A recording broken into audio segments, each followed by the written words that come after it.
Inventions don't just sort of happen by accident.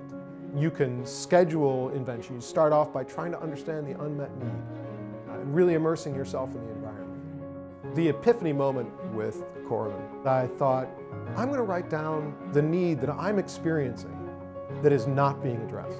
A way to pour wine from a bottle without removing the cork.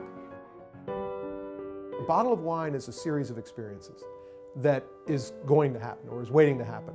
And it's either going to be one experience where you open it and you drink it, maybe you're drinking it with friends, or what I wanted was multiple experiences. I wanted to see how that wine changed over time.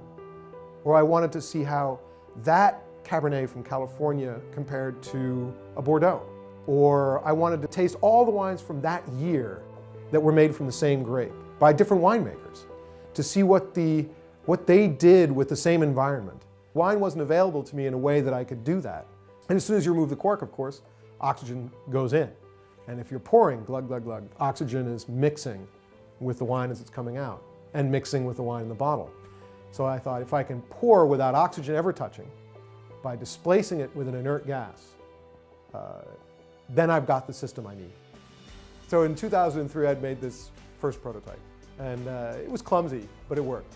And in that evening, I think I learned more about wine than I had in the prior 6 or 7 years.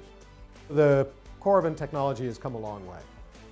From that very first prototype that I made that poured the first glass of wine removed by a needle without air getting into the cork, without the cork coming out, to what it is now. And like any technological development, you have eureka moments along the way.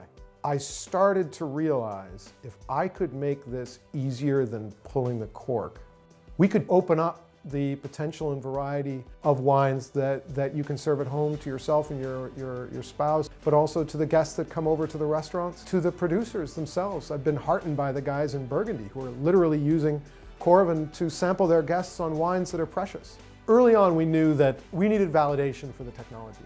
So I'm a sort of geeky medical guy, and I do clinical trials all the time, and I thought, okay, I just need to do a blinded prospective randomized trial. Got very lucky and had the opportunity to meet with some of the top wine raters in the world. Robert Parker, who shaped my early wine drinking experience. Jancis Robinson, very influential person.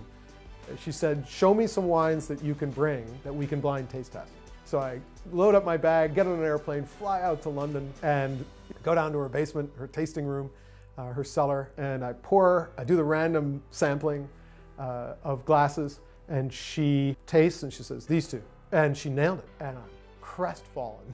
I'm like, oh no, I failed. She goes over and looks at the bottles and she goes, these are the same producer, but they're different vineyards. The other ones, you have the same wines. Let's try those. So we blind taste those, she can't pick them. And so she said, honor is restored. That was when I felt absolutely certain that this technology worked. Absolutely certain.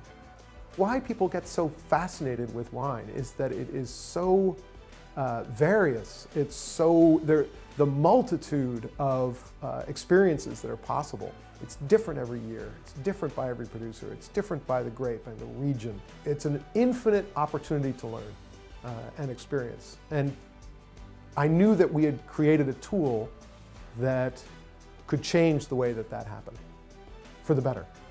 The way I describe Coravin to people is it's a way to pour wine from a bottle without opening it, so that I can drink whatever quantity of wine from whatever bottle I want, whenever I want.